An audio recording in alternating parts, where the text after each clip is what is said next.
kami persilahkan kepada Bante untuk menyampaikan Dhamma Desana untuk 60 menit ke depan, kemudian dilanjutkan dengan tanya jawab 30 menit Bante. Kami persilahkan Bante. Baik, terima kasih Romo Afan. Yang saya hormati Bante Tita Wiryo, yang sudah lama saya tidak berjumpa, walaupun di Zoom juga tidak pernah berjumpa. Mudah-mudahan selalu sehat, bahagia di dalam pelaksanaan Dhamma Winaya, di dalam masa-masa 2566 atau tahun 2022 ini. Kemudian tentu yang saya hormati adalah keluarga para mendiang, yang pada kesempatan ini kita memperingati 1 tahun kepergian para mendiang, yaitu Bapak Gui Hianping dan juga Ibu Yeni Guyana, yang telah meninggalkan kita semua setahun yang lalu.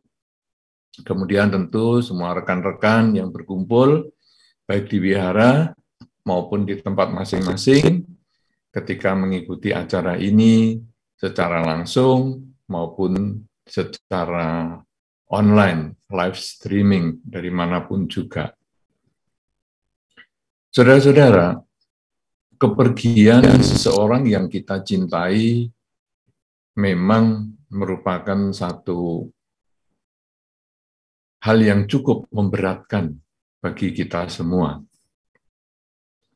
Oleh karena itu dikatakan di dalam Dharma bahwa kelahiran, usia tua, kematian ini menjadi sumber adanya ketidakpuasan. Kadang-kadang orang mengatakan kelahiran kenapa menimbulkan ketidakpuasan, karena kelahiran kadang ditunggu oleh semua orang. Ya, pada umumnya orang tua memang menunggu kelahiran seorang bayi. Tetapi kelahiran itu nanti akan diikuti dengan sakit, ya. Kadang ada bayi yang baru lahir saja sudah sakit, misalnya badannya biru atau badannya kuning, sehingga membutuhkan perawatan khusus. Kemudian sudah ada sakit, kemudian bertambah usia, dan bisa menuju pada kematian. Nah, ketika bayi lahir senang, tetapi ketika bayi sakit, kemudian kita orang tua mungkin atau keluarga mungkin atau sanak kerabat yang lain merasa ada kesedihan, ada ketidakpuasan. Kenapa bayi ini sakit? Itu kalau baru sekali, tapi kalau sudah 2-3 kali, kenapa bayi ini sakit-sakitan? Sehingga menimbulkan pemikiran, menimbulkan kesedihan di dalam keluarga.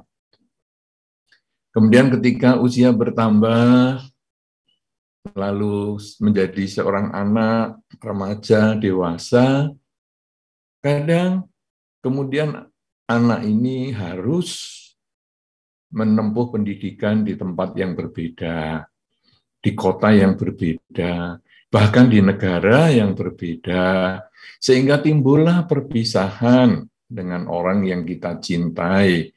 Dan itu juga menimbulkan problem lagi. Aduh nak, kenapa nggak sekolah di dekat kita saja? Kenapa nggak sekolah di kota kita saja? Jadi timbul kesedihan, ketidakpuasan. Bahkan kita kadang juga mengatakan, aduh nak, kamu ini kan sakit-sakitan dari kecil. Nanti kalau kamu di kota yang lain atau di negara yang lain, kamu tetap sakit-sakitan, siapa yang merawat? Di sana tidak ada ayah, tidak ada ibu, dan sebagainya. Nah, kemudian bayi yang sudah menjadi remaja dan dewasa ini, satu ketika juga bisa meninggalkan terlebih dahulu dari orang tuanya. Meninggalkan kehidupan ini lebih awal dari orang tuanya. Ini lebih sedih lagi. Dibandingkan tadi hanya sekolah di kota lain. Kalau di sekolah di kota lain, orang mengatakan, nanti kan sebentar lagi bisa kembali ke rumah masing-masing. Oke, betul. Tapi ketika anak ini kemudian meninggal, orang kemudian menenangkan. Ya anggap aja sekolah di tempat lain. Nah, orang tua akan mengatakan, sekolah di tempat lain kita masih ada harapan untuk kembali. Kita masih ada kesempatan untuk video call, kita masih ada kesempatan untuk bertemu, mungkin lewat Zoom dan lain sebagainya. Tapi kalau meninggal kan kita tidak ada kesempatan untuk video call. Jadi itu timbul kesedihan lagi, karena seseorang meninggal, logikanya karena usia yang lebih tua biasanya meninggal lebih awal dibandingkan yang lebih muda. Betul, rata-rata seperti itu. Tetapi tidak selalu begitu. Karena kadang-kadang yang lebih muda meninggal duluan dibandingkan yang lebih tua. Nah, itulah kemudian timbul kesedihan lagi. Itulah di dalam Dhamma dikatakan lahir, tua, sakit, kemudian meninggal, ini sesungguhnya menimbulkan ketidakpuasan. Bahkan di dalam Dhamma disampaikan kehidupan ini tidak pasti. Kematian itu yang pasti. Saat ini kita hidup. Saat ini kita masih bernafas, kita bersama teman-teman, bersama anggota keluarga yang lain, kita masih bernafas, masih hidup. Tetapi sampai kapan kita bernafas? Sampai kapan kita masih hidup? Kita tidak akan pernah tahu. Di dalam Dhamma dikatakan hidup itu tidak pasti. Sampai kapan kita hidup, kita tidak tahu. Tetapi kematian itu yang pasti. Karena hidup tidak pasti, kematian itu yang pasti, di dalam Dhamma kemudian ada lagi kata-kata yang menyampaikan seseorang yang melihat matahari terbit belum tentu melihat matahari tenggelam di hari yang sama. Ini menunjukkan bahwa hidup kita ini benar-benar sangat rawan berubah menjadi sakit dan kematian. Atau bahkan hidup rawan berubah langsung menuju kematian. Orang yang melihat matahari tenggelam hari ini belum tentu melihat matahari terbit besok pagi. Karena malam ini banyak hal yang bisa terjadi yang mengkondisikan seseorang meninggal dunia. Nah, saudara-saudara, jadi kita sekarang sudah memahami di dalam Dharma, kelahiran adalah sumber terjadinya usia tua, sakit, juga kematian. Kelahiran juga menjadi sumber berpisah dengan yang dicinta, bertemu dengan yang tidak kita sukai.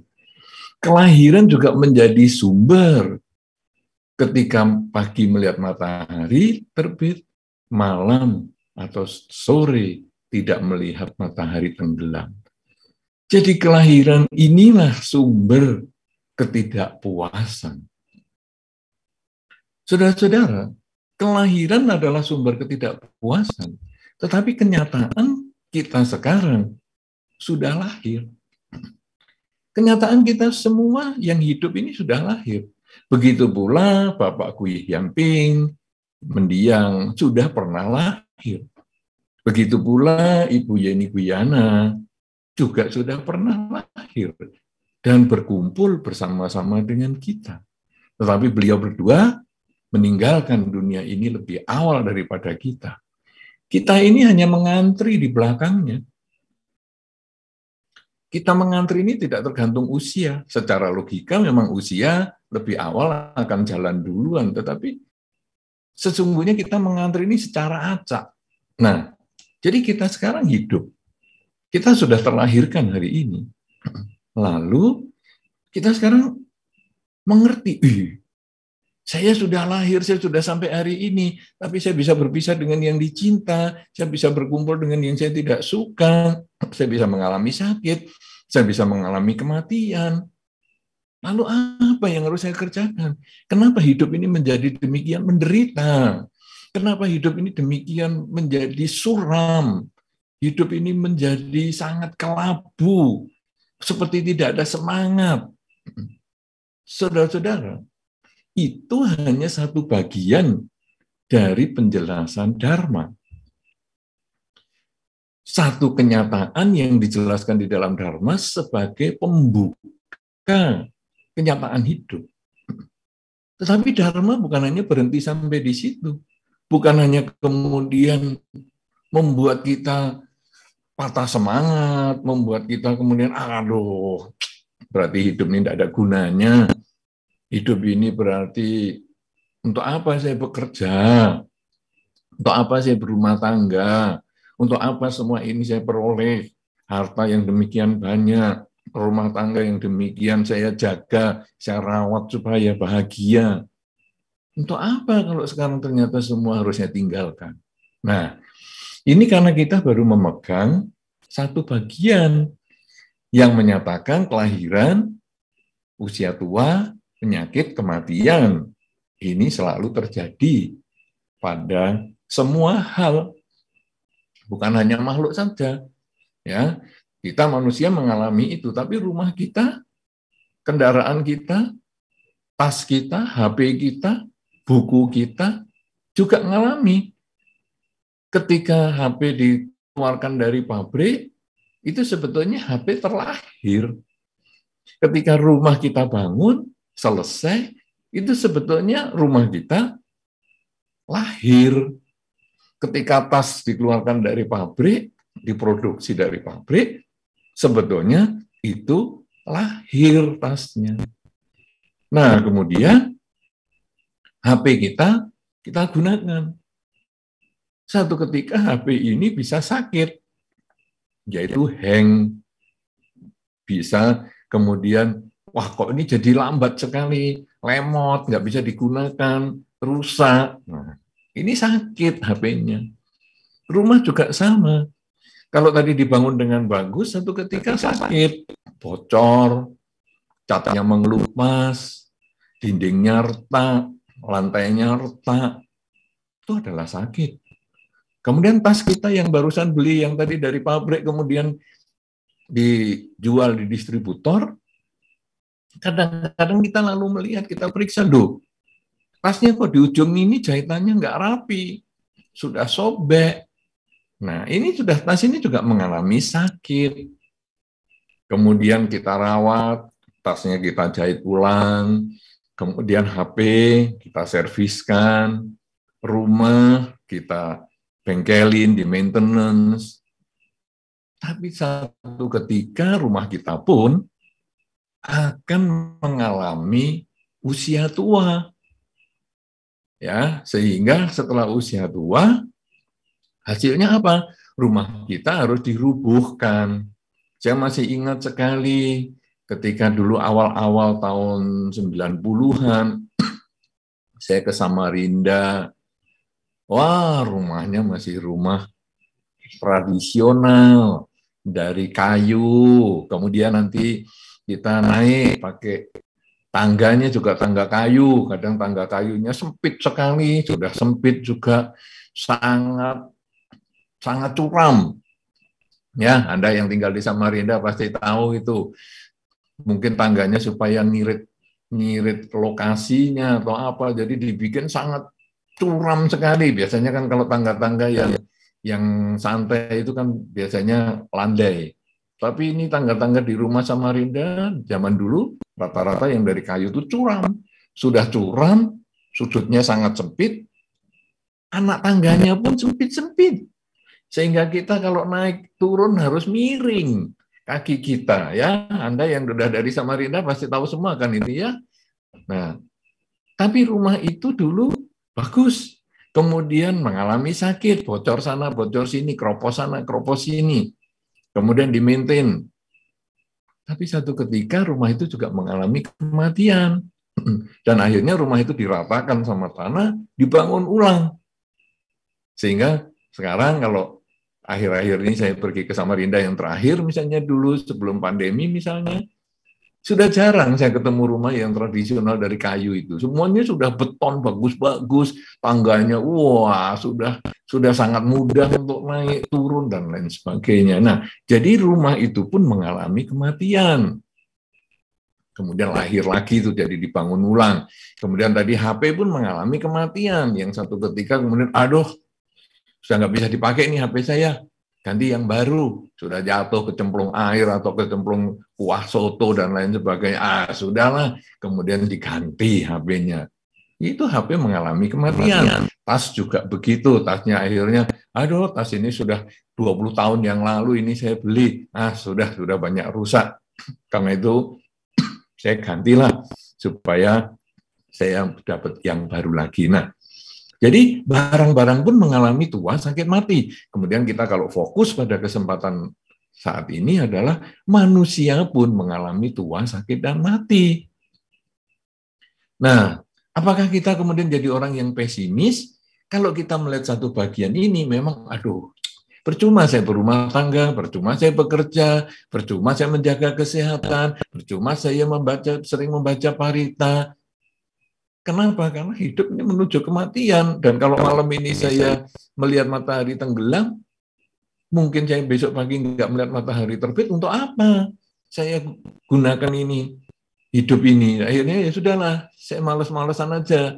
Ya, itu mungkin sekarang ada tren di Jepang yang seperti itu, orang-orang yang mungkin kurang begitu sukses di dalam kehidupannya, akhirnya dia semangat hidupnya menurun. Saya nggak ingat istilahnya di dalam bahasa Jepangnya itu, padahal itu masih anak muda pun ada yang seperti itu. Jadi dia sudah tinggal di dalam kamar sendirian, tidak mau kerja, tidak mau keluar, makan ya di situ, tidur ya di situ, nyampah ya di situ. Dia hanya kembali ke rumah orang tuanya yang sudah tua. Nanti kalau orang tuanya sudah meninggal, dia juga sudah nggak mau hidup lagi, nggak mau makan, nggak mau apa, dan akhirnya ikut mati. Nah, ini kita bisa, kalau melihat dari satu sisi tadi, bahwa hidup ini berubah, tua, sakit, dan mati, bisa-bisa kita bisa ngikut trennya orang Jepang itu tadi. Padahal sebetulnya di dalam Dharma, kita diberi satu kesempatan yang lain, bahwa sulit loh lahir sebagai manusia. Kenapa sulit lahir sebagai manusia? Buktinya manusia ini banyak, biara juga penuh. Duh. Kita berbicara tentang satu makhluk. Jadi, satu makhluk ini di dalam rangkaian kelahiran kembali yang berkali-kali, kesempatan menjadi manusia itu sangat kecil. Jadi kalau di dalam Dhamma dikatakan Sang Buddha mengambil contoh dengan kuku beliau menggores tanah, lalu beliau menyatakan bahwa tanah yang ada di kuku saya ini, debu di kuku saya ini sangat sedikit dibandingkan dengan debu di seluruh dunia. Nah, kesempatan seseorang atau satu makhluk menjadi manusia itu seperti debu ini yang ada di kuku dibandingkan dengan debu di seluruh bumi kita. Nah, jadi ini menunjukkan sangat kecil kesempatannya itu. Tapi kita sudah terlahir. Saudara-saudara, kalau kita lalu ingat teori kehamilan, ketika sperma itu dengan jumlah yang demikian banyak masuk ke rahim dan semua bersaing dengan sangat ketat untuk menemukan sel telur yang siap dibuahi, itu demikian besar persaingannya. Kemudian akhirnya dari sekian banyak sel sperma itu hanya satu yang berhasil menembus sel telur dan membuahi. Yaitu kita ini, yang kemudian dilahirkan. Jadi sulit sekali. Kalau mungkin sel telur ini dibuahi oleh sperma yang lain, bukan yang tadi masuk, tapi tetangganya, sebelahnya, maka kita nggak lahir di situ. Kita mungkin bisa lahir di rahim yang berbeda. Kalau kemudian spermanya ini yang masuk adalah yang nomor yang lain lagi. Kalau tadi kita yang masuk tadi nomor 1, katakanlah, yang masuk itu tadi nomor 2, yang berikutnya bukan kita yang jadi. Kalau yang ikut nomor 3, bukan kita dan bukan yang lain lagi. Jadi kemungkinannya sangat banyak sekali. Tapi kita sekarang terlahir. Kita sekarang terlahir dari orang tua kita yang ini. Ini di dalam Dhamma sudah luar biasa sekali. Karena kesempatannya hanya seperti kuku debu di dalam kuku yang sedemikian pendek ini. Kemudian saudara-saudara, lahir sebagai manusia di zaman ada ajaran Sang Buddha. Ini lebih sulit lagi. Kenapa demikian? Karena lahir di zaman, misalnya saja di zaman ini, ya kita lahir di bumi kita ini, ataupun di tata surya kita, Bima Sakti ini. Tetapi kemungkinan mengenal Dharma tidak selalu dimiliki. Jadi Anda coba lihat di sebelah-sebelah Anda, di rumah Anda, di sebelah rumah Anda, kemudian di rekan-rekan kerja Anda, kemudian di mana saja, sama-sama terlahir sebagai manusia. Tetapi ada yang tidak mengenal Dharma. Nah, kita sekarang sudah lahir sebagai manusia, kita mengenal Dharma. Loh, kenapa kok menjadi hal yang penting mengenal Dharma? Karena Dharma ini mengajarkan kepada kita untuk menyadari bahwa tadi hidup yang tidak kekal ini, bahwa memang saya hanya punya saat ini. Ketika tadi matahari tenggelam hari ini, saya hanya punya saat ini karena besok pagi saya nggak pasti bisa melihat matahari terbit. Tetapi saya diajarkan di dalam Dharma harus mengembangkan kesadaran kekinian. Saya sudah tidak perlu mikir, aduh, nanti 2-3 hari lagi apa saya masih punya kesempatan berbuat baik. Enggak. Saat ini saya hidup. Saat ini saya punya kesempatan berbuat baik. Berbuat baik apa? Dengan pikiran. Berbuat baik apa? Dengan ucapan. Berbuat baik apa? Dengan perilaku saya. Jadi karena di dalam Dharma, saya kemudian mengenal Dharma, saya diajarkan saat ini saya harus berbuat baik semaksimal mungkin. Saudara-saudara, apa yang harus saya miliki di dalam Dharma ini supaya saya punya kesempatan berbuat baik? Nomor 1, ketika saya sudah merenungkan bahwa hidup ini tidak pasti, karena saya juga mengamati orang-orang yang sudah meninggalkan duluan, seperti misalnya Bapak Gui Yamping, kemudian Ibu Yeni Guyana, yang pada saat tahun lalu saya mendapatkan informasi beliau meninggal itu saya pun ikut kaget, karena mendiang ini saya juga mengenal dengan baik. Nah, kita kemudian sekarang menyadari, berarti kata-kata di dalam Dharma ini benar ya, bahwa mereka yang melihat matahari tenggelam belum tentu melihat matahari terbit, begitu pula sebaliknya. Yang melihat matahari terbit belum tentu melihat matahari tenggelam. Benar nih, timbul keyakinan di dalam diri kita. Bahwa, wah, Dharma ini luar biasa. Ini memang melihat hidup ini sebagaimana adanya, inilah kenyataan. Kalau demikian, saya juga timbul keyakinan yang lain bahwa di dalam Dharma disampaikan menanam padi tumbuh padi, menanam jagung tumbuh jagung. Kalau saya banyak berbuat baik, maka saya akan memperoleh kebahagiaan. Saya menghindari kejahatan, saya memperoleh kebahagiaan. Sebaliknya kalau saya terdorong untuk melakukan kejahatan, saya juga bisa mengalami penderitaan. Nah, jadi kemudian saya punya keyakinan, ini Dharma ini benar nih. Berarti sekarang saya dikatakan di dalam Dharma, hidup adalah saat ini. Berarti saat ini saya harus mengembangkan kebajikan. Karena kebajikan itu yang akan mengkondisikan saya berbahagia di kehidupan ini, juga di kehidupan yang berikutnya. Bagaimana saya bisa punya kebajikan? Apa yang harus saya lakukan? Saya juga harus memiliki rasa malu berbuat kejahatan. Kenapa saya merasa malu berbuat kejahatan? Karena di dalam masyarakat kita, umat Buddha itu tidak banyak. Kita bisa melihat di lingkungan tetangga kita bisa melihat di lingkungan kerja kita bisa melihat lingkungan sekolah kita. Umat Buddha ini tidak banyak. Jadi, kita bertemu dengan orang-orang yang bukan Buddhis.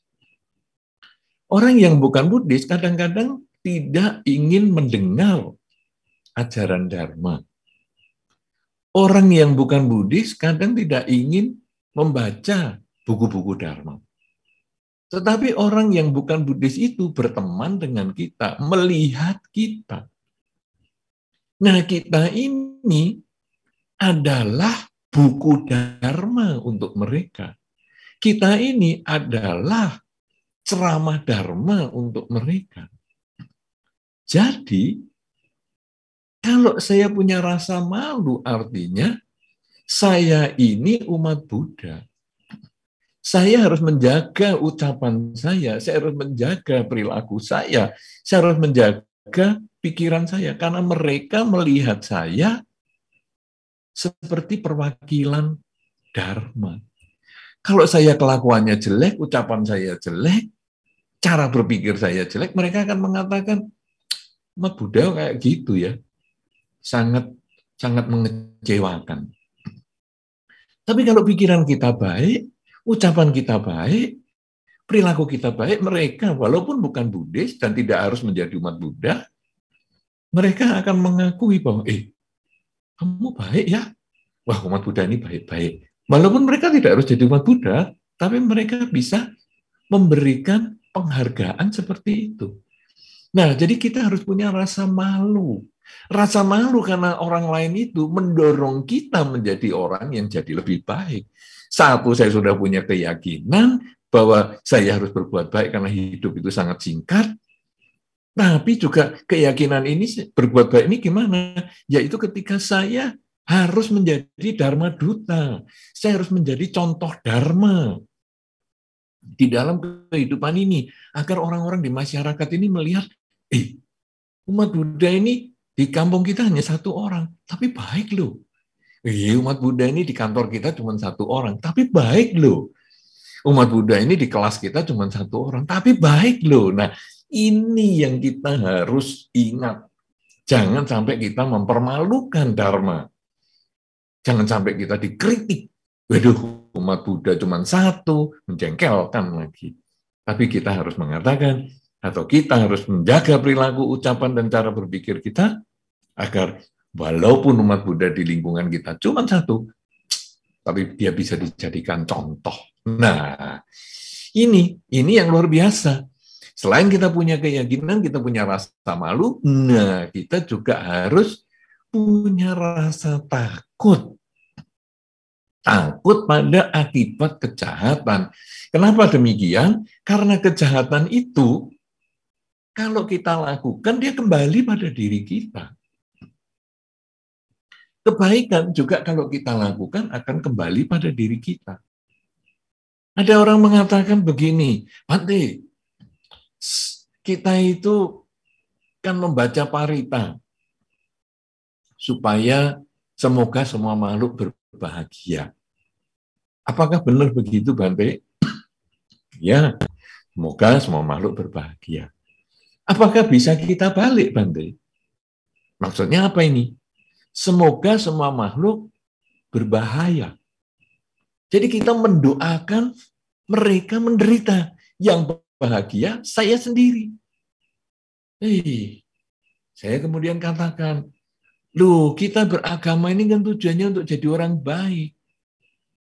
Jadi mengucapkan semoga semua makhluk berbahagia itu tujuan kita adalah supaya semuanya berbahagia termasuk kita. Tapi kalau kita mendoakan orang lain jahat, nanti akan kembali pada diri kita karena kita sudah berbuat kejahatan. Kalau mendoakan semoga semua makhluk bahagia, kita melakukan kebajikan dengan pikiran, ucapan, dan perilaku. Tapi kalau kita mendoakan mereka menderita, kita melakukan kejahatan. Dan itu tujuan kita beragama menjadi keliru.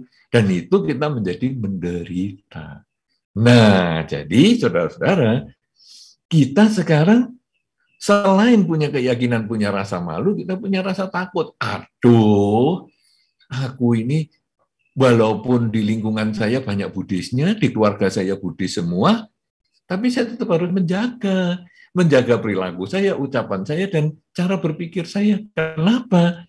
Karena buah kebaikan kembali ke saya, bukan ke orang lain. Buah kejahatan juga pada saya.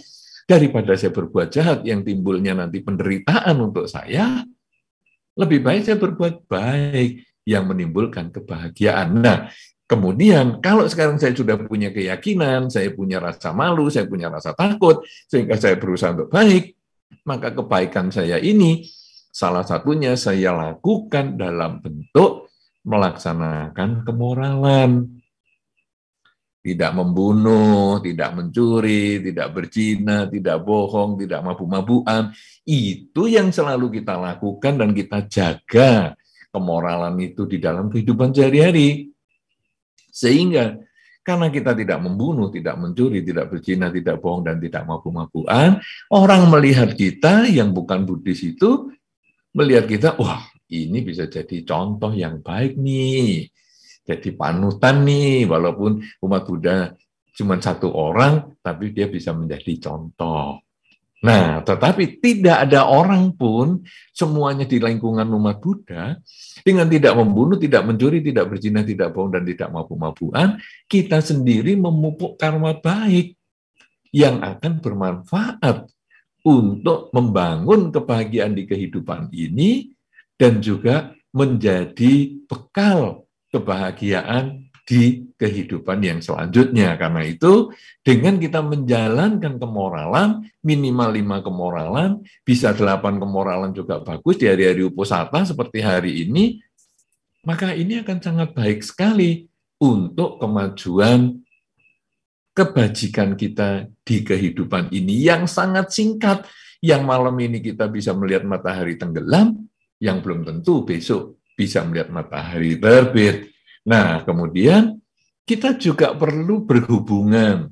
Ya, selain kita punya keyakinan, punya rasa takut, rasa malu, rasa takut, melaksanakan kemoralan, berhubungan dengan orang-orang yang mengerti, yang memahami Dharma. Supaya kita ini bisa meningkat kualitas pemahaman Dharma. Jadi, jangan kemudian kita mengatakan, sudahlah, saya enggak usah belajar, enggak usah buka buku, enggak usah ke wihara, karena yang penting itu berbuat baik. Yang penting itu melaksanakan sila. Nah, kita kalau tidak belajar dari orang-orang yang mengerti, kita nanti kadang hanya berhenti sampai di situ saja. Ibaratnya kita sudah menutup kuping, menutup mata, ya pengetahuan kita berhenti. Tapi kita perlu berhubungan dengan orang-orang yang mengerti. Nah, itulah makanya ada dikatakan mengunjungi para pertapa adalah berkah utama, ya. Itu sebetulnya adalah supaya kita bisa meningkatkan kualitas diri kita. Kemudian juga para upasaka-upasika berkumpul dengan para pandita dan lain sebagainya. Sebetulnya adalah untuk meningkatkan kualitas diri kita. Kemudian para pandita, umat upasaka-upasika sering membaca buku dan lain sebagainya, mendengarkan dharma dari berbagai media sosial, sumber-sumber dharma yang lain, sebetulnya itu untuk meningkatkan kualitas diri kita. Dan kalau peningkatan kualitas diri kita bagus, dibarengi dengan praktek dharma yang bagus, maka kita pun satu masa menjadi senior, satu masa kita bisa berbagi dharma kepada mereka yang lain. Nah, jadi keyakinan kita punya, kemudian kita punya rasa malu, kemudian kita punya rasa takut berbuat jahat, karena akibatnya itu mengerikan sekali untuk kita, sehingga kita melaksanakan kemoralan, dan kemudian kita belajar meningkatkan kualitas diri kita, sampai akhirnya kita pun suatu ketika bisa menjadi tempat belajar untuk yang lain. Nah, saudara-saudara, kita sudah punya 5 hal, tapi masih ada yang keenam, yaitu kita siap melakukan pelepasan. Nah, inilah kita makanya sering diajarkan kerelaan di dalam Dharma, ya, ada lagu Dana Paramita, kemudian nanti habis puasa ini ada Katina, dan lain sebagainya. Bagi umat Buddha yang di lingkungannya ada wihara, kadang dana makan, dan sebagainya, itu adalah belajar pelepasan. Kenapa demikian? Karena hidup yang tidak pasti tadi. Kita melihat matahari tenggelam ini, belum tentu melihat matahari terbit besok. Karena itu, kita harus siap melepas setiap saat. Sama dengan ketika kita mendengar lagu Dana Paramita, lagu itu hanya pelepasan materi. Kemudian lagu Katina, itu hanya persembahan jubah adalah pelepasan materi. Tetapi ketika akhir kehidupan, karena hidup ini tidak kekal, kita harus melepaskan materi yang kita miliki, rumah kita, harta kita, karir kita, apa saja yang kita miliki, kita lepaskan. Bahkan tubuh kita yang kita sayangi ini, yang tiap hari kita mandikan, rambut kita sisiri, kemudian muka kita bedaki, dan lain sebagainya, ini harus kita lepaskan. Kalau kita tidak belajar melepas secara materi itu, terbiasa melepas materi itu, maka pada saat pelepasan terakhir yang disebut dengan kematian, kita menjadi punya keberatan. Aduh, aku nggak mau, aku ini harta aku cari dengan susah payah, masa aku harus lepaskan sekarang? Tubuh ini sudah aku jaga baik-baik, aku minum vitamin, aku supaya awet muda, kemudian rambut aku sisiri. Nggak bisa. Semua harus kita lepaskan.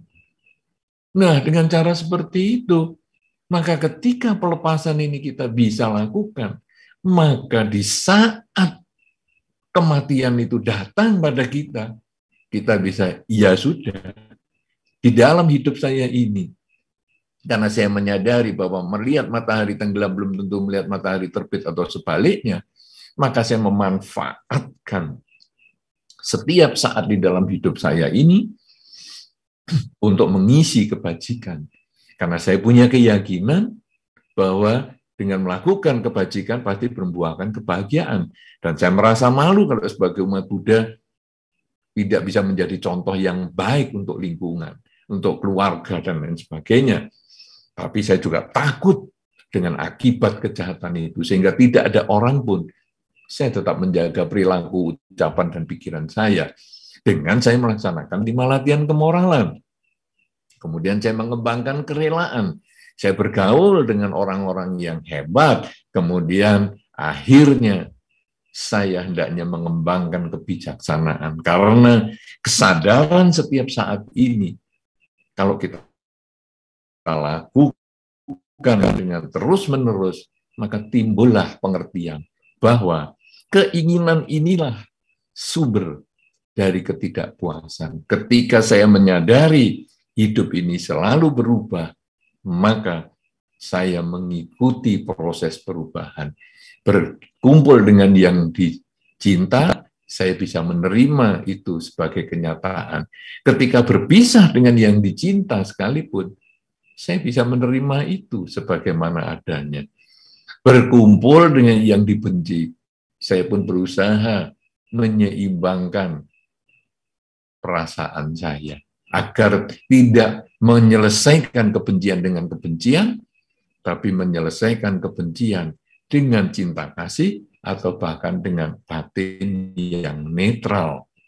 Nah, kalau kita bisa seperti itu, cara berpikir kita, timbul kebijaksanaan dari latihan-latihan kita setiap hari tadi, maka hal-hal yang menakutkan karena hidup ini berubah, yang melihat matahari tenggelam belum tentu melihat matahari terbit dan sebagainya, itu yang menakutkan, membuat kita pesimis, akhirnya justru menjadi satu kesempatan, satu motivator bahwa hidup ini demikian singkat, maka saya harus memanfaatkan semaksimal mungkin. Sehingga kalau satu ketika saya harus mengalami seperti yang kita peringati pada kesempatan ini, yaitu 1 tahun wafatnya Bapak Gui Hianping, maupun 1 tahun wafatnya Ibu Yeni Guyana, saya sudah siap.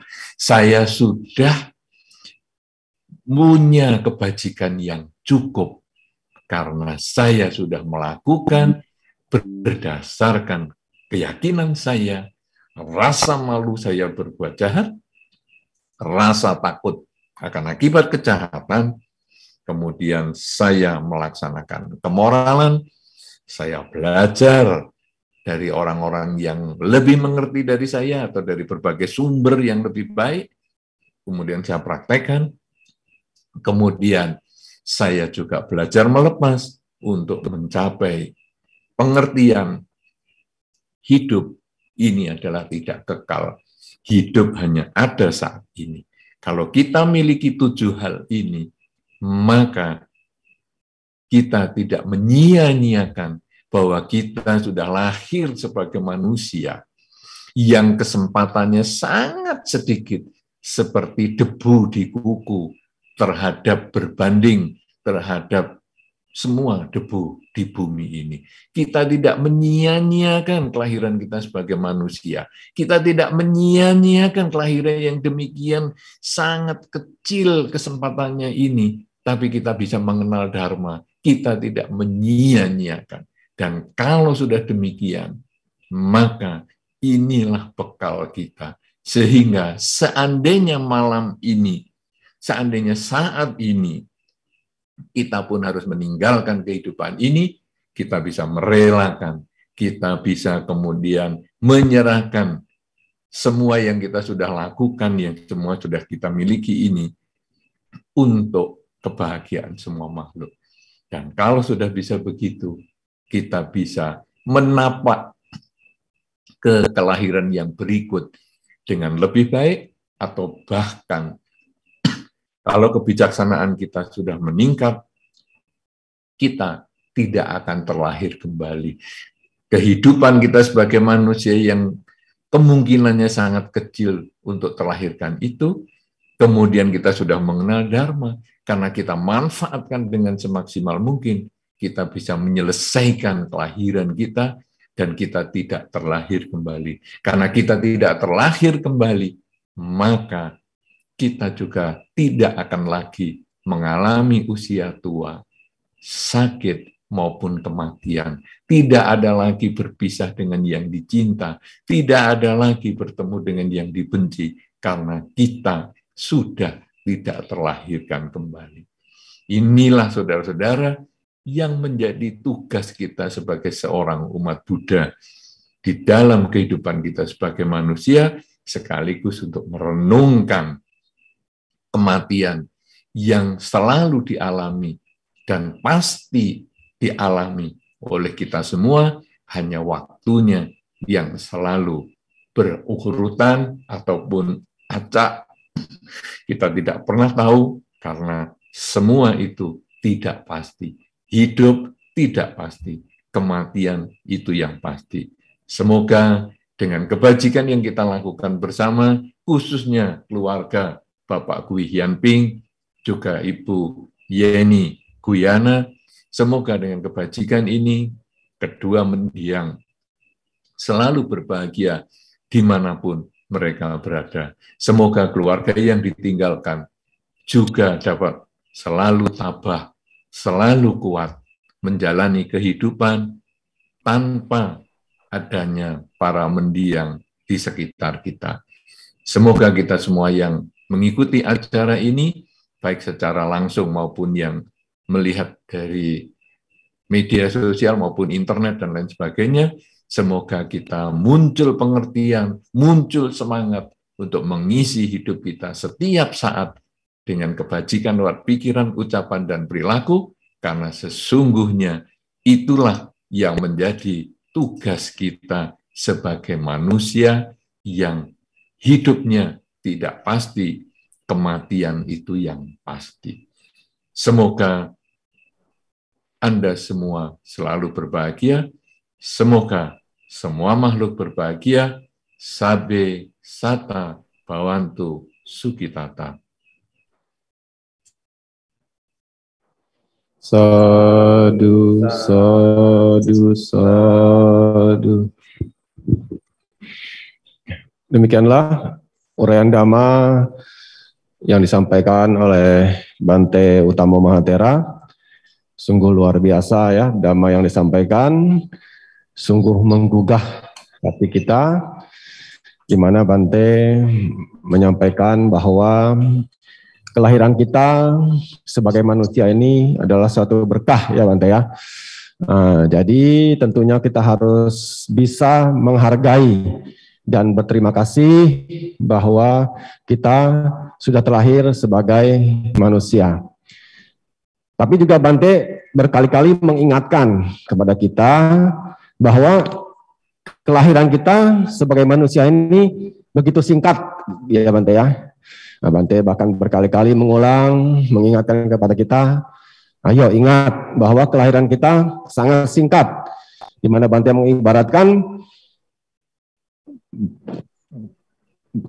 ketika kita melihat matahari terbit, belum tentu nanti melihat matahari tenggelam, atau sebaliknya melihat matahari tenggelam belum tentu melihat matahari terbit.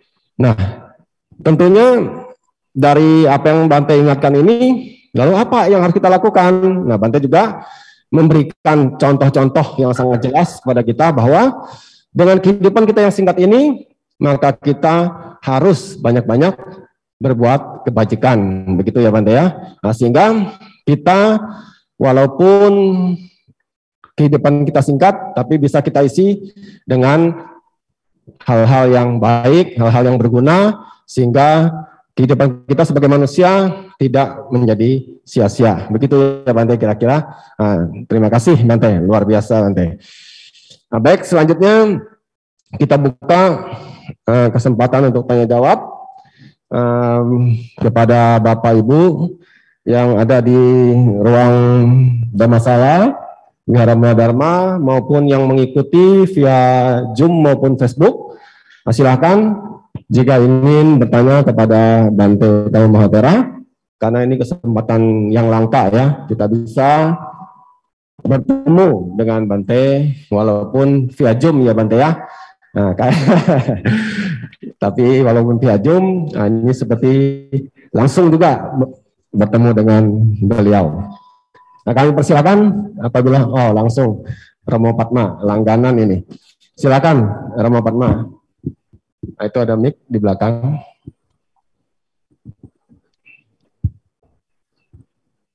Terima kasih waktunya pemimpin Puja Bakti. Selamat malam Bante, Namo Buddhaya. Saya senang sekali bisa mendengar ceramah dari Bante yang luar biasa tadi. Mohon izin Bante, saya mau bertanya, ini sehubungan dengan Patidana Bante. Hari Minggu yang lalu ada umat yang punya binatang ya kesayangan Bante. Tapi perlakuan yang punya ini terhadap binatang ini luar biasa. Sampai si binatang ini kan sakit, sampai ke masuk rumah sakit. Sampai di rongsen dan sebagainya, Bante di USG dan sebagainya, ini luar biasa, sampai masuk ke ICU. ICU-nya lebih mahal daripada ICU manusia Bante. Dan kemudian saya sebut aja si Kathy Bante ya, si Kathy ini meninggal gitu. Dan minta saya untuk mengkremasikan Bante. Jadi karena saya biasa mengkremasi manusia, ya saya ini diminta untuk mengkremasi si Keti ya, karena dia meminta ya saya lakukanlah. Saya bantu, terus kemudian saya bacain parita Bante. Memang kadang ini baru pertama kali Bante, dan saya merasa ini wajar nggak ya saya bacain parita lengkap begitu ya. Tapi kemudian bahwa kita kan sebagai umat Buddha bahwa walaupun itu bukan manusia, Keti, tapi kan rangkaian panjang kehidupan dia sampai dia menjadi binatang kesayangan yang luar biasa menurut saya. Ini kan karma baik di kehidupan lampaunya dia gitu. Bahkan saya pernah mendengar membaca sebuah buku tentang kisahnya Gosaka Bante yang dibuang 7 kali. Dia pernah salah satu Gosaka itu terlahir menjadi guguk ya, anjing lah katakanlah, dan kemudian karena kebajikannya dia bisa terlahir, si anjing ini terlahir di alam surga Tawatimsa. Jadi saya pikir ya sudahlah, mungkin sebagai Buddhis ya saya bacain parita ini Bante secara lengkap untuk sebelum dikremasikan begitu. Nah, mohon pendapat dari Bante tentang kremasi ini dan pembacaan parita. Perlukah kira-kira patidana kepada Keti ini Bante? Terima kasih. Ya. Baik, pertanyaan yang bagus ya. Jadi ini sudah sering terjadi di masyarakat sebetulnya, walaupun mungkin Pak Romo Padma ini baru pertama kali, sebetulnya sering terjadi, dan bahkan kalau kita ada pelimpahan jasa di Blitar pun, nanti papan nama itu sudah banyak binatang-binatang kesayangan itu. Jadi kita juga perlakukan itu seperti manusia, ya sama, cuman papannya kita bedakan, karena kalau disamakan misalnya di sana ada kakeknya, terus di belakang bawahnya ada anjing, kucing, ada kura-kura, ada ular, nanti kan orang, loh ini kok kakek saya digabung sama mereka, ada orang yang nggak siap menghadapi itu, ya. Jadi papanya kita sendirikan, tapi tetap upacaranya lengkap sama, tidak dibedakan.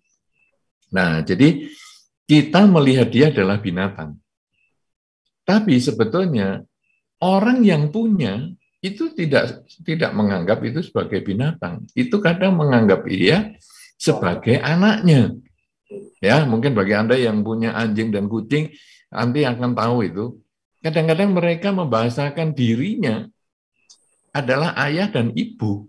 Jadi, sini ikut sama ayah sini. Jalan-jalan. Ini ibu gendong sini. Nah, jadi mereka menganggap itu adalah anggota keluarganya. Diajak tidur bersama dan sebagainya. Sehingga kalau sakit, dia sedihnya juga sedih seperti anaknya sendiri yang sakit. Sehingga kalau tadi kemudian dibawa ke dokter, ya dokternya memang jadi mahal. Ya, kemudian di USG dan lain sebagainya memang mahal karena fasilitas itu kan jarang dimiliki. Nah, kemudian kadang-kadang ada yang sakit lalu dipanggilkan orang untuk baca parita. Ya bacakan parita aja, parita sakit itu untuk orang sakit dan sebagainya kita bacakan. Kemudian waktu meninggal, ya boleh diupacarai begitu ya, kita kan tinggal membacakan parita sesuai dengan yang dia inginkan. Misalnya, tolong nih Romo dibacakan parita untuk menjelang kremasi misalnya. Oke, kita bacakan aja seperti biasa itu. Enggak apa-apa. Karena memang betul dia kita lihat sebagai binatang. Tetapi kalau tadi kan dilihat dari sudut orangnya ya, dianggap sebagai anak. Nah, sekarang dilihat dari binatangnya sendiri. Tadi Romo Padma sudah sampaikan, sebetulnya itu adalah satu proses panjang yang tadi dikatakan lahir sebagai manusia itu kan seperti debu kesempatannya, debu di kuku dibandingkan dengan debu di seluruh dunia. Jadi kecepatannya sangat kecil. Sekarang dia terlahir sebagai katakanlah makhluk, misalnya apakah dia kucing, apakah dia anjing, dan lain sebagainya. Itu kan sebetulnya dia sedang jalani proses karmanya. Nah, kalau kita bacakan parita atau apa, waktu sakit misalnya, itu bisa mengkondisikan dia lahir di alam bahagia, karena mungkin dia masih ada yang ingat, mungkin suasana parita atau apa, atau dia bisa juga nanti terlahir sebagai manusia. Ya, jadi tidak masalah, nanti kalau ada pelimpahan jasa, mungkin Mungkin kalau di wihara juga ada pelimpahan jasa.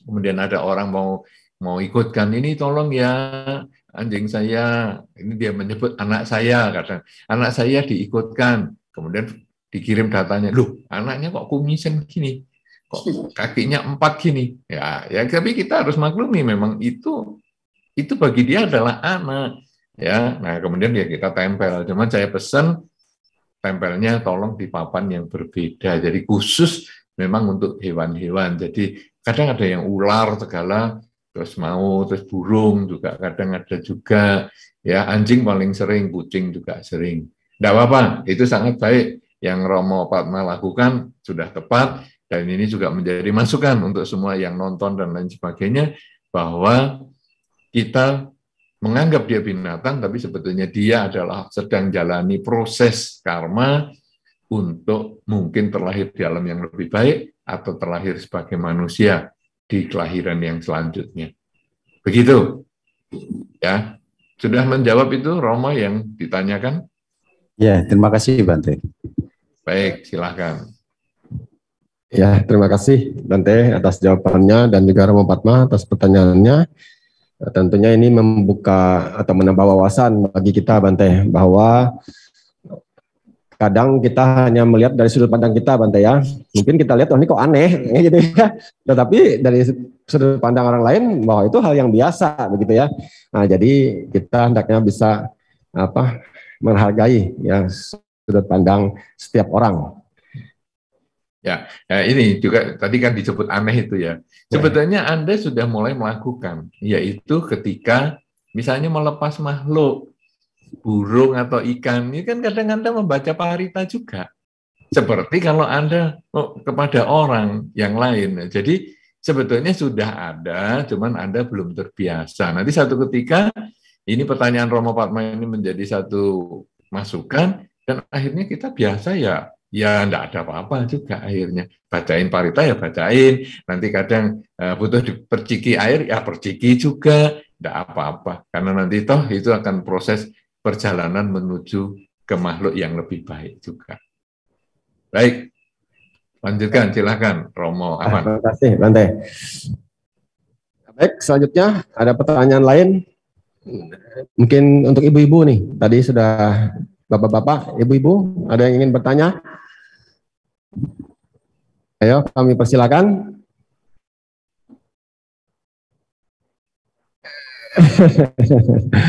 Yang via Zoom atau YouTube ada yang bertanya? Ada Romo. Nah, silakan dibacakan. Sambil nyebutkan nama tempatnya ya. Oh, langsung ya. Oke. Silakan. Nama dan kota asal tolong disebutkan. Oke. Selamat malam semuanya. Selamat malam Bante. Saya Lince Bilina dari Medan. Oke. Pertama-tama kepada Bante, saya senang sekali Bante udah sehat kembali.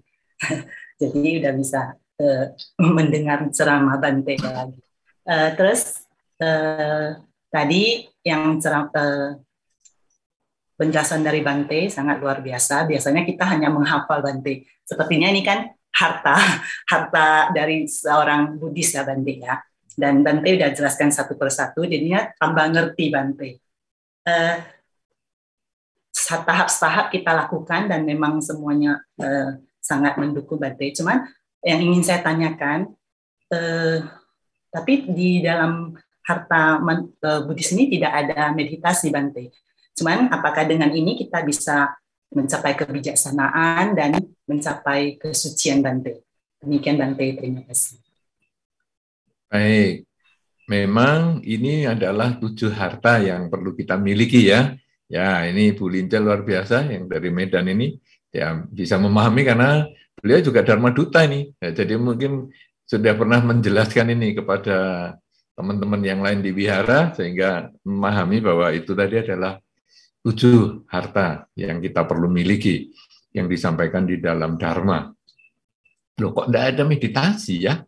Nah, kadang-kadang kita lalu melihat bahwa tidak selalu istilah meditasi itu tampil. Tetapi dengan kita mempunyai kebijaksanaan, yaitu melihat hidup sebagaimana adanya. Sebetulnya ini adalah bagian dari meditasi. Kemudian kalau kita lihat lagi bahwa ada takut dan malu. Takut itu sesungguhnya membuat kita selalu punya kesadaran. Malu juga ada kesadarannya. Jadi saya sadar nih di lingkungan orang-orang nih. Jadi saya harus menjaga perilaku saya, ucapan saya, pikiran saya. Itu sebetulnya ada kesadarannya. Kemudian takut. Takut itu lebih memiliki kesadaran lagi karena waktu saya mau berbuat jahat, janganlah. Saya kan ini buah kejahatannya akan kembali pada diri saya.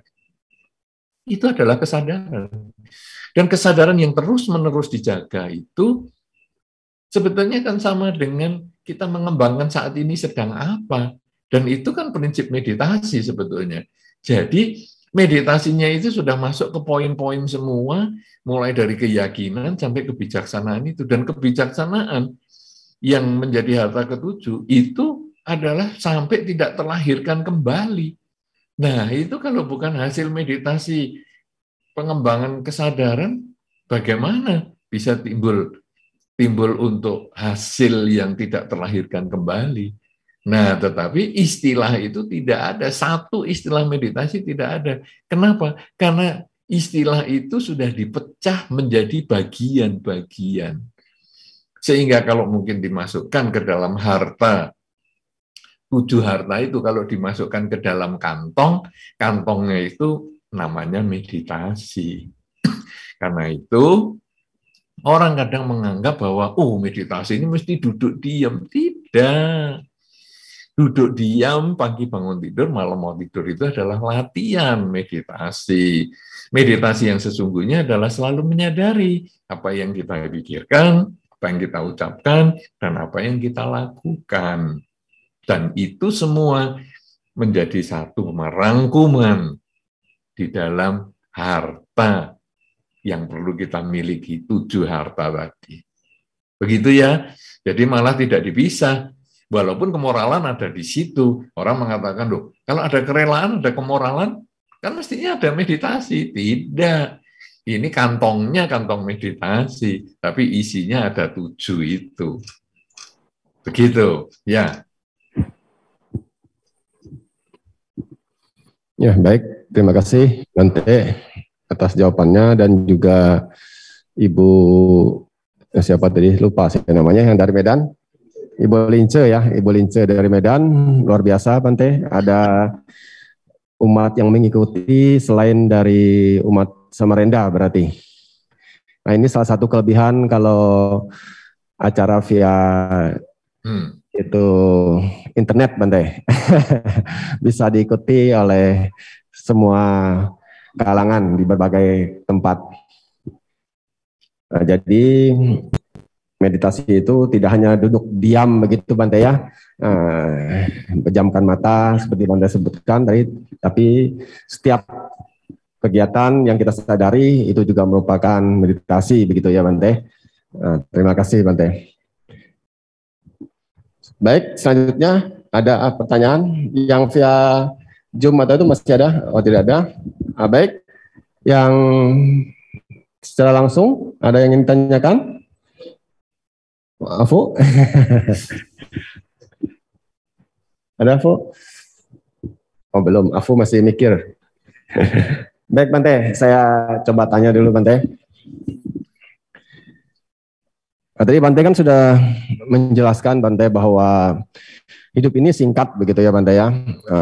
Bahwa saking singkatnya kadang kita seperti Bante bilang tadi belum tentu bisa melihat matahari terbit besok hari. Nah, kalau kita mendengar ini seharusnya kan menimbulkan suatu ketergugahan Bante bahwa wah ternyata bahaya juga nih begitu ya, bahwa hidup kok begitu singkat. Nah, berarti kan kita harus mengisi seperti Bante tadi bilang kehidupan kita dengan hal-hal yang baik. Tapi pada kenyataannya kan Bante kita mungkin pada saat ini begitu mendengar Bante, ya kita mungkin tergugah Bante. Tapi mungkin ketika sudah pulang, ya ketergugahan itu lenyap lagi begitu. Nah, sehingga kita kembali biasa-biasa saja begitu. Nah, mungkin Bante bisa menjelaskan apa ini Bante kok bisa terjadi pada, ya mungkin saya juga sendiri, pribadi saya, atau mungkin orang lain juga. Nah, mohon penjelasan Bante, terima kasih. Baik. Jadi ini pertanyaan Romo Afan yang bagus juga ya. Jadi wah memang Romo Samarinda ini kalau tanya hebat-hebat nih. Tapi tadi ternyata Ramani Medan juga luar biasa nih. Ibu Linca itu tadi juga pertanyaannya langsung luar biasa. Karena bisa mengerti dari penjelasan tentang 7 harta Arya. Ini luar biasa loh ya. Yang tadi saya sampaikan ini sebetulnya kalau kita melihat di dalam Dhamma ini ada disebut 7 kekayaan Arya. Jadi maksudnya adalah sifat-sifat luhur yang dimiliki oleh para Arya, para orang-orang yang sudah mencapai kesucian. Dan ini ada di dalam Anguttara Nikaya sebetulnya. Ya, jadi ada itu tadi Kak. Ini Bu Linca ini memang ya termasuk Ramani. Nah, sekarang Romo Afan juga pertanyaannya juga luar biasa lagi.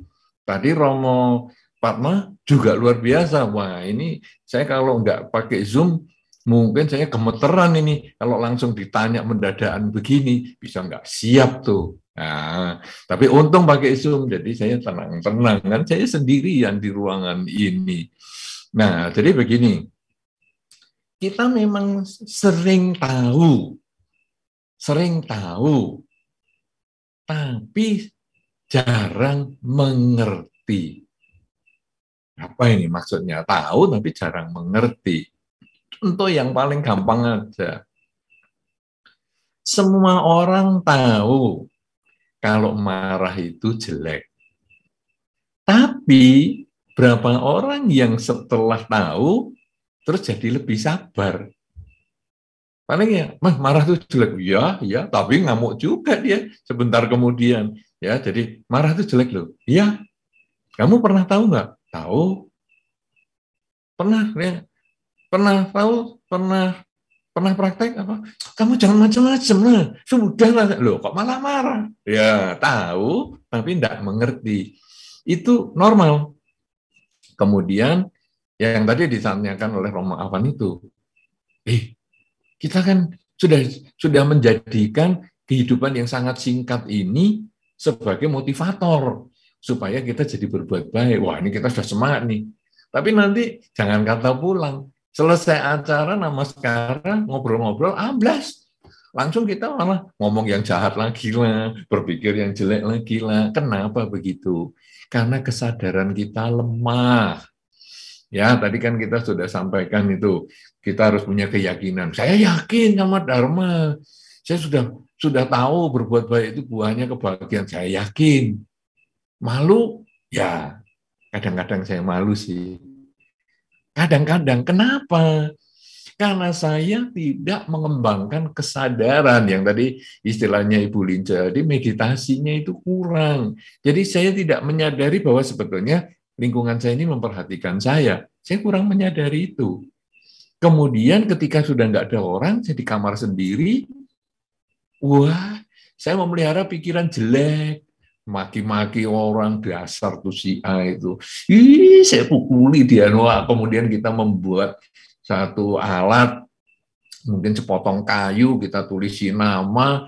Wah, saya nggak suka sama Bante Utamo. Terus kemudian kita tulis B Utamo. Wah, dipukuli kayunya. Kita bisa melakukan itu di dalam kamar. Padahal kemudian kita renungkan, loh, saya memukuli kayu seperti itu pun sebetulnya saya sudah bikin karma buruk karena pikiran saya punya niat jahat walaupun objeknya hanya kayu dan ketika saya pukul kakak saya yang sakit sendiri bukan orang yang saya benci itu, tetapi kesadaran saya lemah. Nah, jadi ini sebetulnya tergantung pada kesadaran kita. Inilah yang tadi dikatakan oleh Ramani Linca itu adalah bahwa kita butuh kesadaran setiap saat yang disebut dengan meditasi itu. Sampai nanti menimbulkan kebijaksanaan. Nah, jadi pertanyaan Romo Afan itu normal. Kenapa? Karena manusia masih punya ketamaan dan kebencian. Tamak itu kenapa sih? Ingin yang enak-enak. Jadi kalau sekarang kita disuruh milih, ayo kebaktian di wihara, apa nonton live streaming di rumah saja. Di rumah aja. Kenapa? Karena saya bisa nonton sambil santai-santai. Apalagi kalau kamera saya matikan, saya bisa sambil ngemil-ngemil, sambil minum-minum, dan lain-lain. Nah, itu sebetulnya adalah ketamaan. Kemudian, kadang-kadang kita diajak, ayo ke wihara. Enggak, males saya. Wah, kan ketemu si A, si B, si C itu menjengkelkan.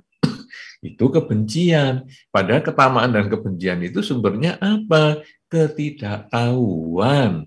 Tidak tahu bahwa hidup itu berubah. Bahwa hari ini saya suka, senang.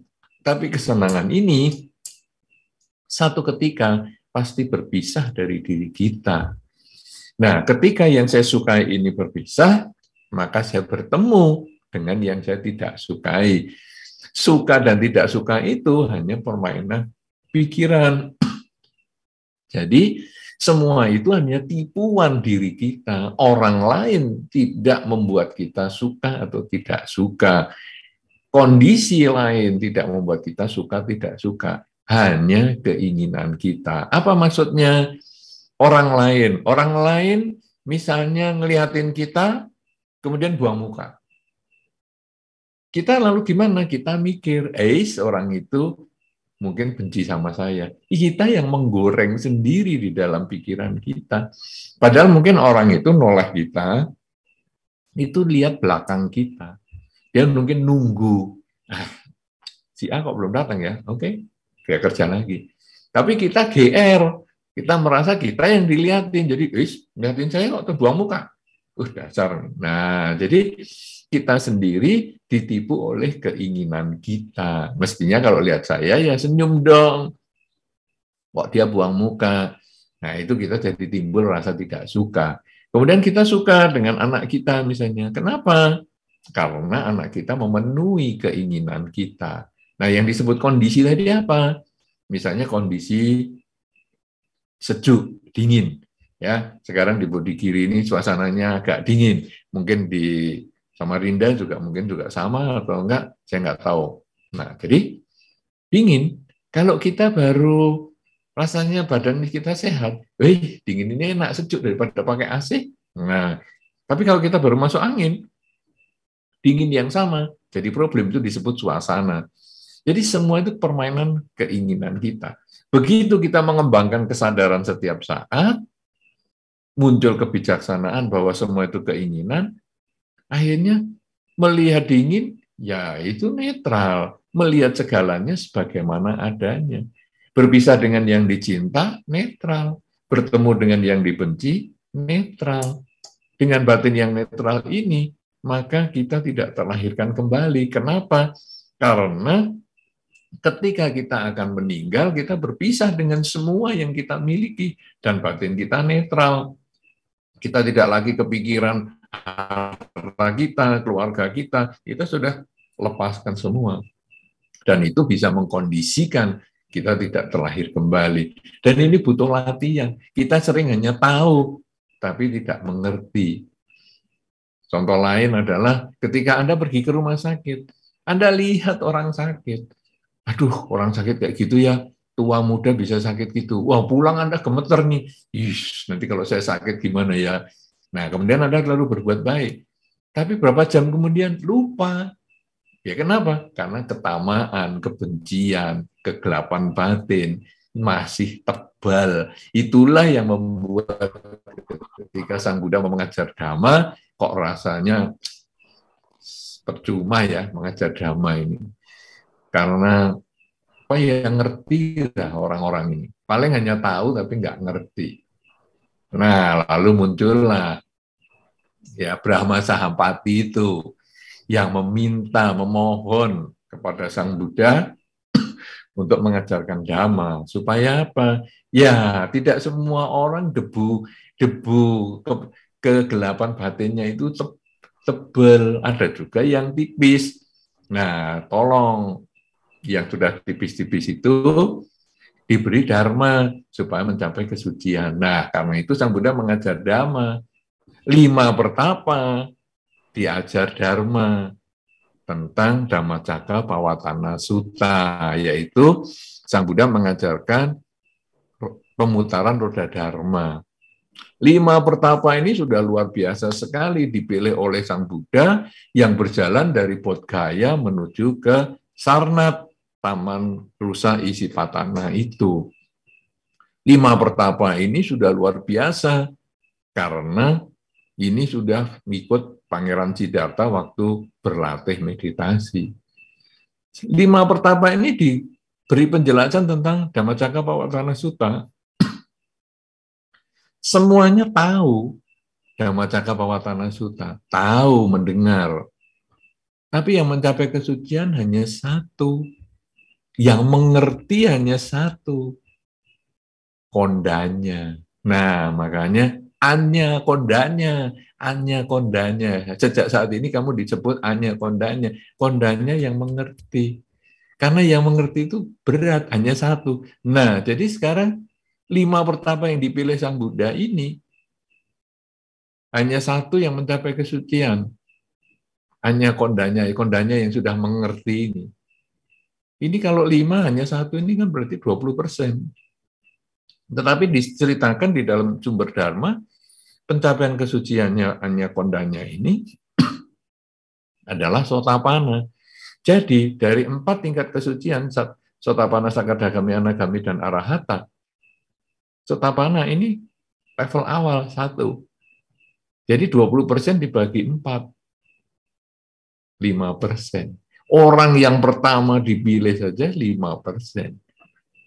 Artinya apa? Kalau sekarang kita belum mencapai kesucian, kemudian kita mendengar Dharma, tahu Dharma, tapi kita tidak mengerti dan tidak melaksanakan, ya kita memang debu, kegelapan batin kita masih tebel. Tapi jangan khawatir, kita latih terus, dimotivasi terus.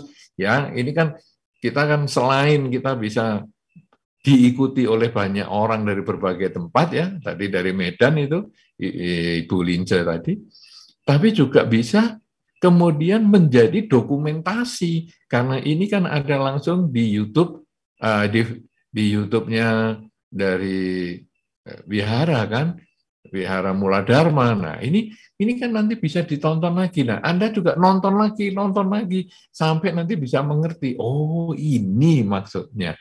Kenapa?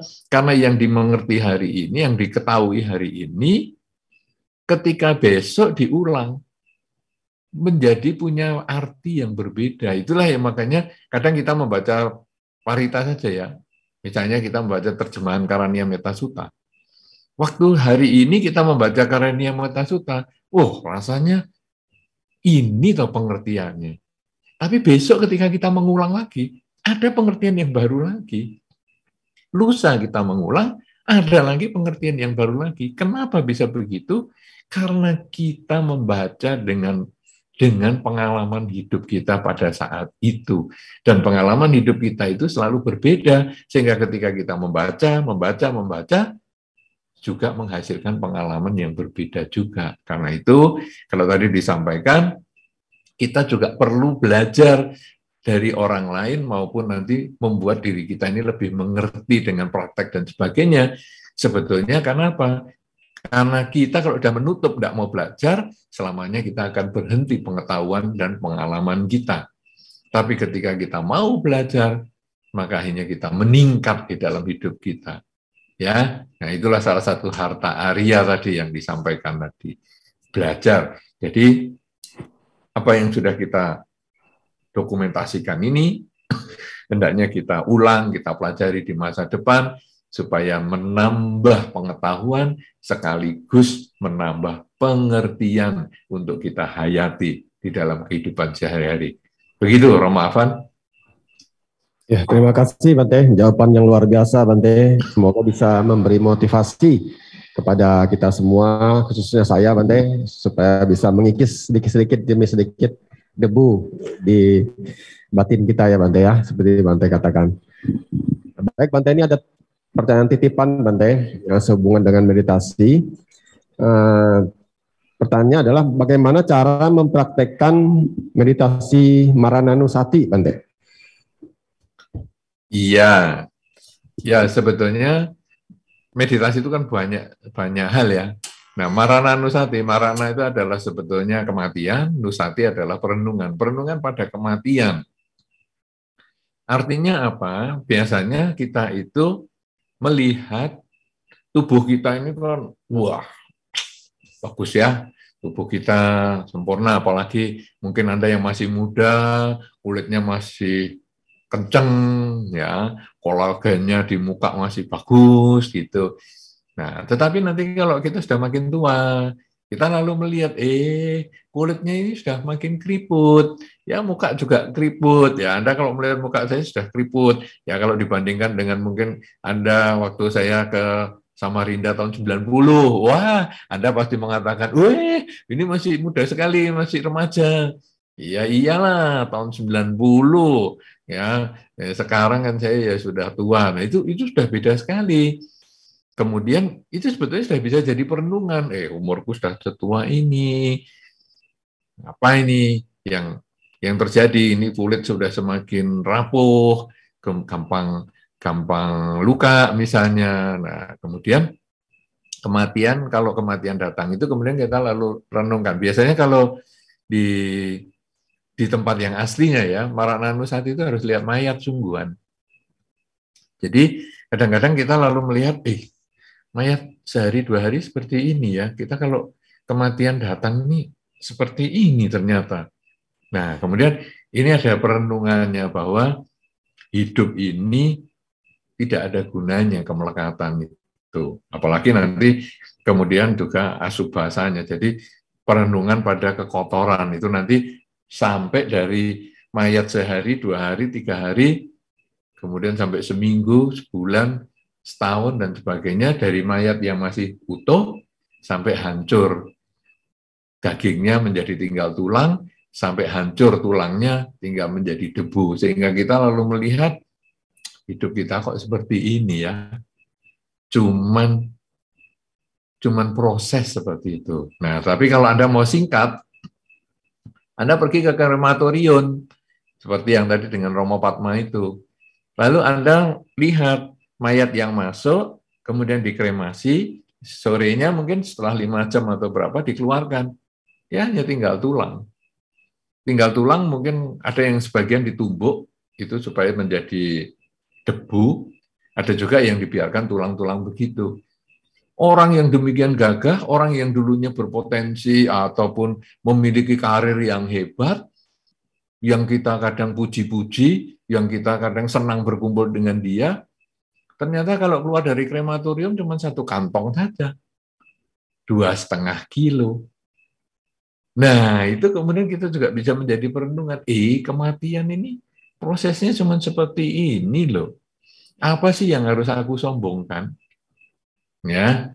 Nah, kemudian kalau kita sudah merenungkan itu, batin kita hilang kesombongannya, bisa berkurang kesombongannya, kesadaran kita makin meningkat, dan akhirnya kita hidup berusaha untuk setiap saat.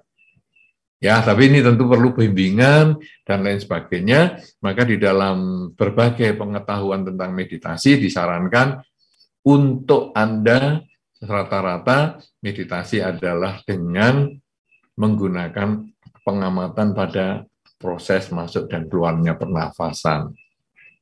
Karena masuk dan keluarnya pernafasan ini menjadi dasar untuk latihan meditasi yang lebih tinggi lagi. Begitu. Ya, tapi nanti kalau Anda mau jelas ya baca buku, buka internet, karena itu Marananusati itu banyak sekali penjelasannya di internet.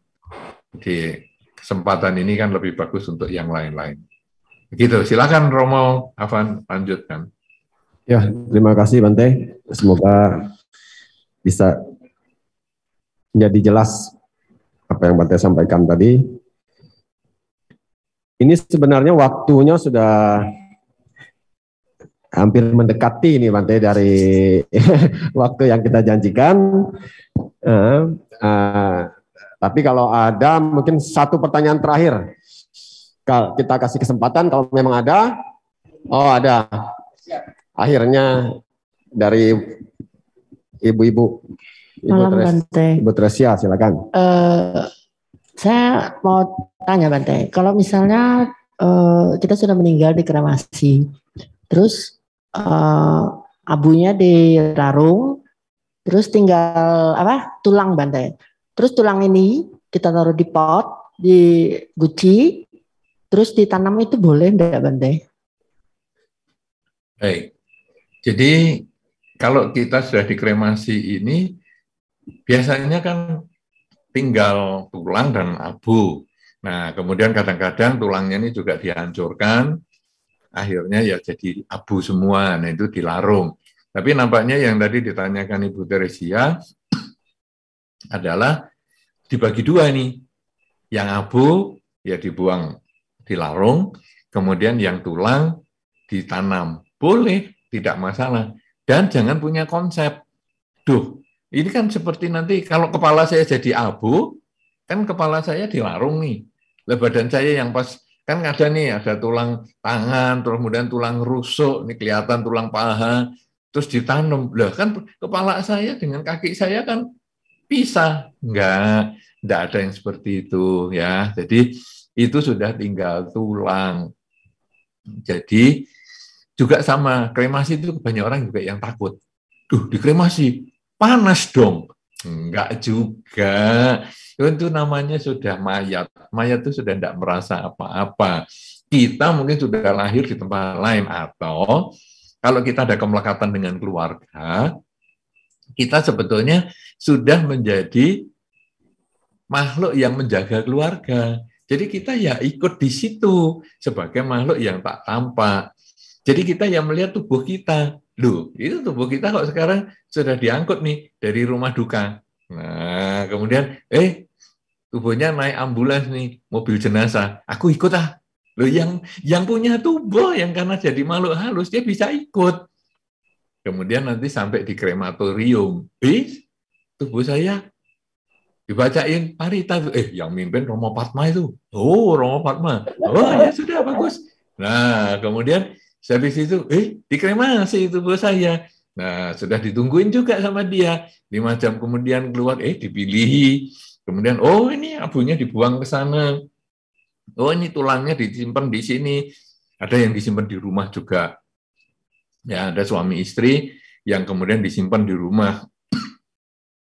Sampai nanti pasangannya meninggal, baru dilarung bareng. Ada juga yang pasangannya meninggal, kemudian dikubur bareng abunya itu. Itu ya ada. Jadi dia nungguin aja di situ. Itu ya bisa kalau seandainya dia lahir sebagai makhluk di sekitar keluarganya. Jadi dia tidak merasa panas. Aduh, panas nih. Enggak. Dia hanya melihat, loh, kok badan saya dibakar. Gitu. Terus, loh, badan saya kok tulang saya kok dipisah. Dia hanya melihat saja kalau seandainya dia sebagai makhluk di sekitar keluarga. Tapi kalau dia sudah lahir sebagai calon bayi di kandungan makhluk lain, ya sudah nggak ngurus itu. Atau dia lahir di alam surga, ya dia juga nggak ngurus itu. Ya, ini seandainya dia melihat, ya seperti itu. Ya sama dengan kalau kita mau ngomong kasarnya ayam lah. Ayam kalau Anda beli ayam, kadang-kadang ada yang suka, aku beli paha semua. Lah masa ayamnya nanti terus merasa, pahaku hilang semua ini yang ada cuma dada saja di sini. Enggak. Ada juga sebagian teman Anda misalnya pesan, saya dada saja. Yang satu kepala saja. Lah itu kan jelas. Tulang-tulangnya kayak kepala dibawa ke jalan A, dibuang ke sana. Nah, kemudian yang dada dibawa teman Anda, dibuang ke jalan yang lain. Kemudian Anda yang makan paha, Anda buang di tempat yang lain. Ayamnya ya nggak protes. Kenapa? Ya karena tinggal tulang, itu sudah bangkai, nggak ada artinya apa-apa. Anda mau ngapain juga nggak masalah. Begitu ya, Ibu Teresia. Ini penting nih, karena nih pertanyaan ini juga menjadi kadang-kadang ketakutan bagi kita semua. Tapi kalau dikremasi kan panas nih. Tapi kalau dikubur gelap loh, gelap berbulan-bulan. Waduh, nggak ada sudahan itu. Itu sudah bangkeng. Ya, seperti Anda ngubur ayam, ngubur kucing, ngubur apa kan, ya sudah seperti itu aja. Silakan, Romo Afan.